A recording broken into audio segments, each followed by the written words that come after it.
બની હતી 29 ડિસેમ્બરના રોજ. આજે તમે મુલાકાત લીધી છે. કોણ છે હુમલાની પાછળ, શું કહેવું છે પીડિત?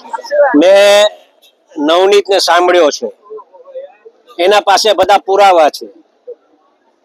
માત્ર ને માત્ર મારું આટલું જ કહેવાનું થાય છે.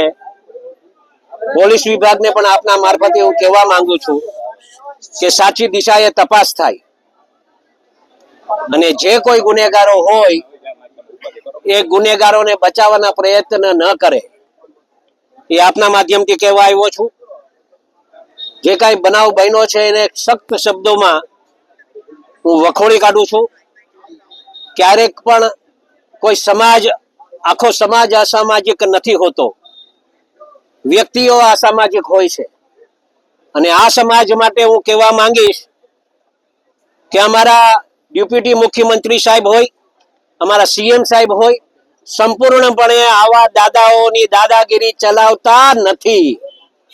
અને મને વિશ્વાસ છે કે આ સમાજને સંપૂર્ણપણે ન્યાય મળશે, નવનીતને ન્યાય મળશે. અને એના આધારે હું આપ સૌને ધ્યાન ઉપર મૂકું છું કે અમારા હર્ષભાઈ સંઘવી જે રીતે ગુંડાઓ પર જે દામ પકડીને બેઠા છે, લગામ પકડીને બેઠા છે, અને આવા ગુંડાઓને સંપૂર્ણપણે ડામવા માટે જે કામગીરી કરી રહ્યા છે, એના સાથે હું સાથો હાથ મળાવી અને કામ કરવા ઈચ્છું છું. અને મને સંપૂર્ણ વિશ્વાસ છે કે આ છોકરાને ન્યાય મળશે, એમાં સમાજને ન્યાય મળશે, એમાં કાંઈ શંકાને સ્થાન નથી. હીરાભાઈ, ભોગ બનનારનું એવું કહેવું છે કે માયાભાઈનો દીકરો જયરાજ આહિર દ્વારા હુમલો કરવામાં આવ્યો છે. જે પ્રકારે મેનેજિંગ ટ્રસ્ટીની બગદાણા ગુરુ આશ્રમને લઈને વાત છે, તેને લઈને બજરંગદાસ બાપાનું ટ્રસ્ટ જે છે એ આસ્થાનું એક કેન્દ્ર છે. મારું પણ આસ્થાનું કેન્દ્ર છે. ટ્રસ્ટીઓ બાબતની વાતમાં મને ખ્યાલ નથી કેટલી ટ્રસ્ટીઓની મતલબ ટ્રસ્ટીઓ બાબતની શું વિષય છે, પણ જે આ વિષય જે આને મારી અને જે વિડીયો બનાવી શું સાબિત કરવા માંગે છે? એક દહેશતનો માહોલ સાબિત કરવા માંગે છે. આ વિડીયો બનાવી કોના સાથે વાત ચાલુ હતી એની સંપૂર્ણપણે તપાસ થવી જોઈએ. જો આ સાચી દિશામાં તપાસ થાય તો હું માનું છું કે આ છોકરાની જે આશા લઈને બેઠો છે એને ન્યાય મળે એવું મારું તારણ કાઢ્યું છે. ભોગ બનનારને મળ્યા છો, આપને કોનું કહ્યું કે કોના દ્વારા હુમલો કરવામાં આવ્યો હતો? મને તો સંપૂર્ણપણે એવે જે વાત કરી છે એવે તો જે લોકોના નામ આપ્યા છે, હવે વાસ્તવિકતા કેટલી સાચી છે કેટલી ખોટી છે એ તો તપાસનો વિષય છે, અને તપાસ થાય પછી જ તો ખ્યાલ આવશે કે શું હકીકત છે અને શું નથી. તો પોલીસે ગઈકાલે બાઇટ આપ્યું ડીવાયએસપી એ, તેમને એવું કહ્યું કે પ્રોહિબિશન હજુ તપાસ ચાલુ છે.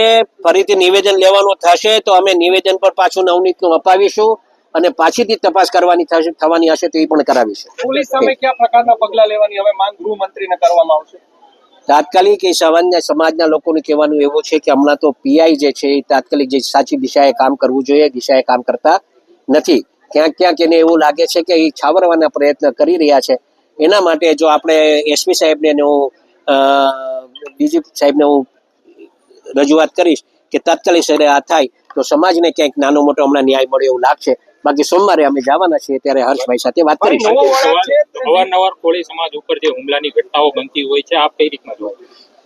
અને આપણા માધ્યમથી એ પણ હું કહેવા માંગુ છું મિત્રો કે ભવિષ્યમાં આવી કોળી સમાજ પર ક્યારે આવો અન્યાય ન થાય એના તકેદારી રાખવા માટે પણ આજે અમે આખો સમાજ અહીંયા ભેગો થયો છે.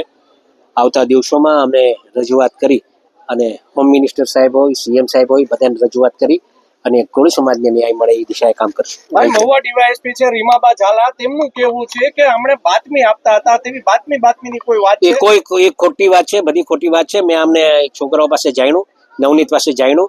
એ પોલીસ સ્ટેશન અલગ છે, આ પોલીસ સ્ટેશન અલગ છે. આના સાથે કાંઈ લેવા દેવા છે જ નહીં. આ કોના સગા સંબંધીઓ થાય છે, કોણ છે, હું છે, હું નહીં, એ તપાસનો વિષય છે. એ થાય પછી સાચી હકીકત બહાર આવે. ડીવાયએસપી શા માટે આ પ્રકારની કાલે પ્રેસ કોન્ફરન્સ યોજી હશે?